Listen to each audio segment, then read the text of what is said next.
غلط نکلا ہے۔ رپورٹ میں بتایا گیا کہ سندھ کے مختلف گوداموں سے پچھلے برسوں میں 3,79,062 گندم کی بوریاں چوری کی گئی تھیں۔ 3,79,062 گندم کی بوریاں چوری کی گئیں۔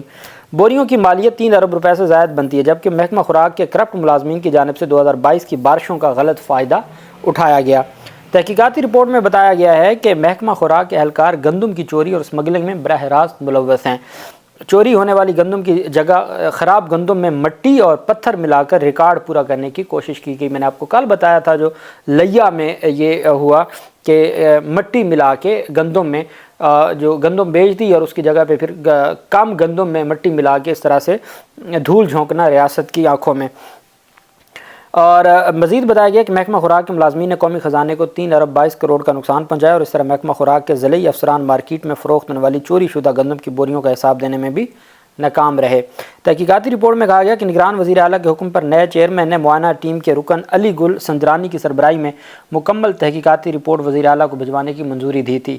رپورٹ کے مطابق متعلقہ حکام نے 3,79,000 گندم کی بوریاں چوری کر کے اوپن مارکیٹ میں فروخت کی اور حیدرآباد ریجن کے گوداموں سے 78,000 گندم کی بوریاں غائب ہوئیں۔ سکر ریجن کے گوداموں سے 26,000 بوریاں، لاڑکانہ ریجن کے گوداموں سے 63,000 بوریاں غائب ہوئیں۔ اعداد و شمار میں کہا گیا کہ شہید بے نظیر آباد ریجن سے 4,500 بوریاں اور کراچی ریجن کے گوداموں سے 2 لاکھ گندم کی بوریاں غائب، جبکہ محکمہ خوراک کے اہلکاروں نے چالاکی سے پرانی بوسیدہ اور پرانی گندم میں مٹی اور پتھر بھر کر حساب پورا کیا۔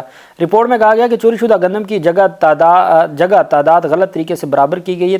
تحقیق کرنے والے حکام نے اپنی رپورٹ میں کہا کہ گودام میں ذخیرہ شدہ گندم کا ذخیرہ 2 سال پرانا ہے، جبکہ بارشیں 16 ماہ قبل ہوئی تھیں، جس سے ظاہر ہوتا ہے کہ گندم چوری کر کے منڈی میں فروخت کی گئی۔ رپورٹ میں بتایا گیا کہ گندم کے تھیلے خراب گندم اور مٹی سے بھرے ہوئے تھے اور محکمہ خوراک کے حکام نے بارشوں سے گندم کی خرابی سے متعلق تحقیقاتی ٹیم کو آگاہ نہیں کیا۔ اہلکاروں نے اپنی دستاویزات میں گندم کی خرابی کا انکشاف بھی کیا ہے۔ گندم فراڈ میں ملوث محکمہ خوراک کے اہلکاروں سے گندم کی فروخت سے حاصل کیے گئے اربوں کی رقم برآمد کر لی جائے اور کرنے اور ملوث اہلکاروں کے خلاف کارروائی کی سفارش کی گئی ہے۔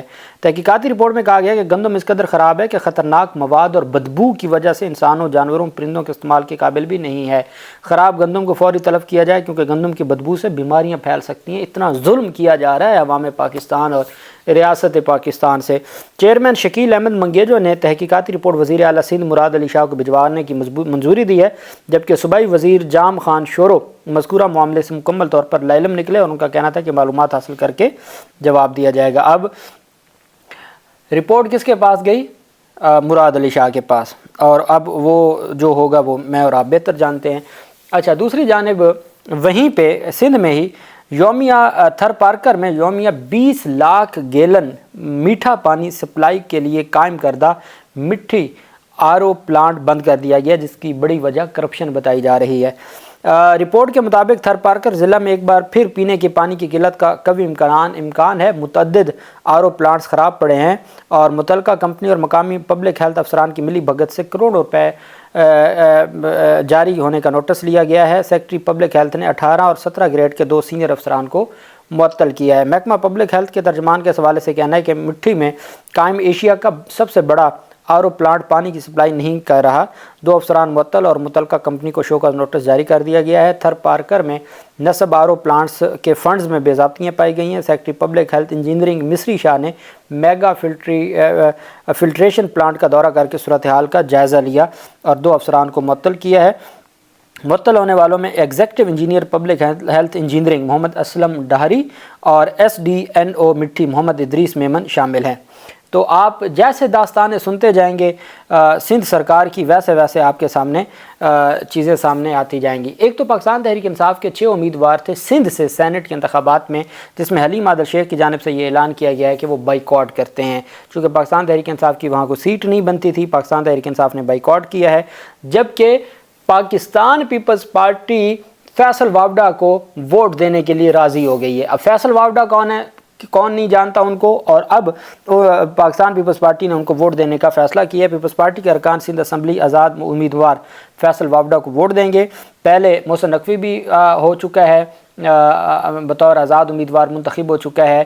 سابق نگران وزیر اعظم بھی منتخب ہو چکا ہے، اور اب فیصل وابڈا۔ پیپلز پارٹی کی جانب سے فیصل وافدہ کو سینٹ ووٹ دینے کا یقین دلایا گیا ہے۔ ارکان کے ووٹوں کے بعد فیصل وافدہ جنرل نشست پر آزاد سینیٹر منتخب ہوں گے۔ پیپلز پارٹی کو سینٹ میں ایک جنرل نشست کم ملنے کا امکان ہے چونکہ وہ فیصل وافدہ کو ووٹ دیں گے، اور اسی طرح سے سندھ میں سینٹ کی 12 نشستوں میں سے 10 نشستوں پر پیپلز پارٹی کامیاب ہونے کے امکانات ہیں، جبکہ ایک نشست پر ایم کیو ایم اور ایک پر فیصل وافدہ کامیاب ہوں گے، اور اب ایم کیو ایم کی جانب سے بھی کہا جا رہا ہے کہ وہ بھی فیصل وافدہ کو ووٹ دیں گے۔ یہ ہے ہمارے کل ملک میں سیاست اور جمہوریت۔ دوسری جانب محسن نقوی کی جانب سے جو تعیناتی کی گئی ہے علی ناصر رضوی کی، جو ڈی آئی جی آپریشنز تھے لاہور کے، اور ان کو آئی جی اسلام آباد تعینات کیا گیا ہے، تو اب جونیئر افسران کی بطور آئی جی تعیناتی پر اسلام آباد کے 3 سینئر ڈی آئی جیز چھٹی پر چلے گئے ہیں۔ یہ رپورٹ ہے ایئر وائی نیوز کی، اور ایئر وائی نیوز نے دعویٰ کیا ہے کہ جو 3 ڈی آئی جیز ہیں وہ اس وجہ سے چھٹی پر چلے گئے ہیں کہ جی ایک جونیئر افسر کو تعینات کیا گیا ہے۔ جونیئر افسران میں ڈی آئی جی اویس ملک، حسن رضا اور شعیب جانباز نے حکومت سے چھٹی لے لی ہے، اور اس کی وجہ یہ بتائی جا رہی ہے کہ ایک جونیئر افسر کو تعینات کیا گیا ہے آئی جی اسلام آباد، اور جو سینئر افسران ہیں ان کو پروموٹ نہیں کیا گیا، وہ نیچے ڈی آئی جی ہیں اور آئی جی ایک جونیئر افسر کو تعینات کیا گیا ہے۔ اور جو سابق آئی جی ہیں اسلام آباد اکبر ناصر خان، وہ جاتے جاتے، اب یہ آپ یاد رکھیں کہ سید علی ناصر 20ویں گریڈ کے افسر ہیں۔ اچھا، آئی جی اسلام آباد اکبر ناصر خان جاتے جاتے 14 انسپیکٹرز کو ترقی دے گئے، انسپیکٹرز کو ڈی ایس پی کے عہدے پر ترقی دی گئی۔ ڈپارٹمنٹل پروموشن کمیٹی نے ترقی دینے کی منظوری دی تھی، جس کے بعد آئی جی اسلام آباد نے نوٹیفیکیشن جاری کیا تھا اکبر ناصر نے۔ ترقی پانے والوں میں انسپیکٹر محمد شریف، اسد اللہ منگی شامل تھے، احمد کمال، ملک دلاور خان، ذوالفقار علی بھی ترقی پانے والوں میں شامل تھے۔ اب جو 3 ڈی آئی جیز ہیں، ڈی آئی جی اویس ملک، حسن رضا اور شعیب جانباز کی جانب سے ایئر وائی یہ دعویٰ کر رہا ہے کہ وہ چھٹی پہ چلے گئے ہیں اس وجہ سے کہ جونیئر افسر کو آئی جی تعینات کیا گیا ہے، آئی جی اسلام آباد۔ اللہ پاک پاکستان کا حامی و ناصر ہو۔ بہت شکریہ، اللہ حافظ، پاکستان زندہ باد۔